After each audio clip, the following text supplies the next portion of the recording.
Monsieur le Président, mes chers collègues, ma question s'adresse à Monsieur le Premier ministre qui, je suis sûre, se fera un plaisir de nous répondre.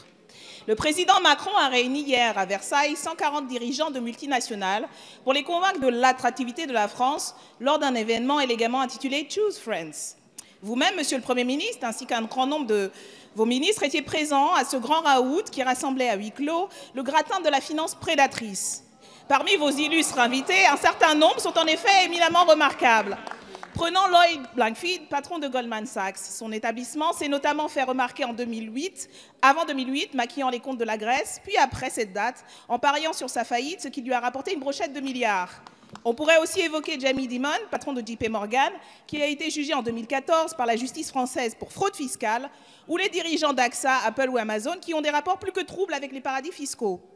Ces belles personnes font également partie d'un club de Happy Few, spécialiste en accaparement des richesses.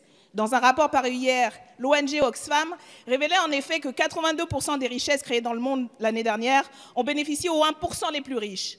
En France, les 10% les plus riches détiennent plus de la moitié des richesses. Les 50% les plus pauvres se partagent à peine 5% du gâteau.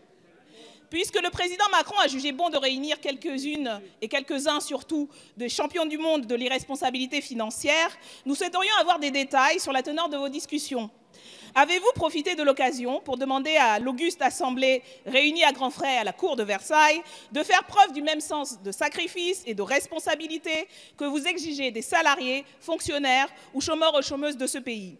Plus précisément, le groupe de la France Insoumise, la société civile, mais aussi, je crois, un grand nombre de nos concitoyens et concitoyennes souhaiteraient savoir si vous avez enfin demandé des comptes aux délinquants fiscaux patentés, invités avec les plus grands honneurs, et quelles mesures immédiates vous comptez prendre pour enfin lutter efficacement contre ces inégalités et cette injustice fiscale qui, rappelons-le, coûte entre 60 et 80 millions d'euros à notre pays.